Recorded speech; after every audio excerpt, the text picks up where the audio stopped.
Happy Friday the 13th and happy 30th anniversary to Pony Express record by Shudder To Think. I discovered Shudder To Think on February 9th, 1993. They were opening up for Fugazi at the Masquerade. They were a Discord band at the time, and they were in support of their album Get Your Goat. The very next day, I went out and I purchased this album after the show because I was blown away. By the time they got to Lies About the Sky, I was totally hooked on them and I thought they were awesome. After their show, I got a chance to talk to Stuart Hill, their bassist, and managed to catch up with him at least 2 or 3 more times. I know I caught up with him when they were on the small stage at Lollapalooza, and I saw him after the show and we talked for a while. Really cool guy. And I'm sure that goes for the whole band. Anyway, this video is gonna be short. I just really wanted to acknowledge that it's been 30 years since this album came out. The only reason that I've taken any break from it is because I'm afraid of wearing it out, but I can't wear it out. I put this album up there with Voivod's Nothing Face because it's so unique, but it's even more unique than that. This is probably the most mind-bending album in my collection, and I have a ton of music in my collection. I don't think it will ever be beaten. This is one of those albums that whenever I put it on, I listen to it at least minimum 3 times before I even think about moving on to another record. So I will listen to it for days even. And with that said, I want to mention there's a guy, I think it's Nathan, the Champion of the World, if I'm saying it right, but I'm going to put a link to his video in the description, and I'm not going to edit this out, people, because I'm really rushing right now.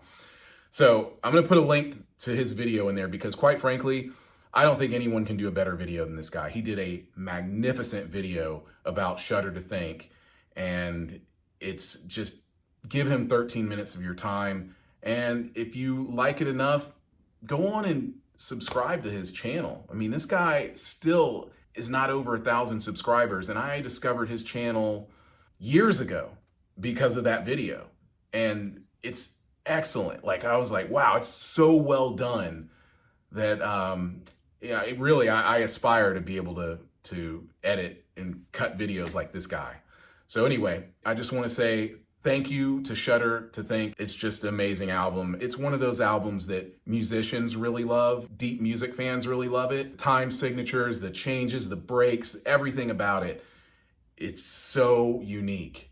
And I have nothing else more. I don't want to say anything else because I feel like I'd be stepping on Nathan's toes. You gotta watch his video. Not here to just promote his channel, but I'm gonna have a follow-up video here soon, hopefully over the weekend, where I go over some of the bass stuff that Stuart Hill did on that album.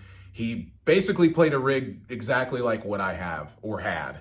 So he's playing through an Ampeg SVT rig, an old 70s SVT, early 70s, and he's playing through a P bass, an old P bass on there, and which is surprising to me because when I saw him, he was one of the few bass players who made me want to play a Thunderbird. He played a Thunderbird bass. So that's it.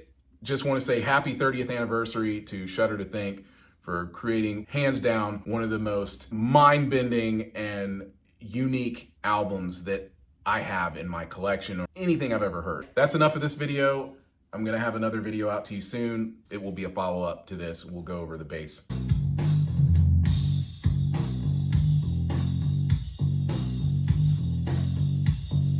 Great right there. So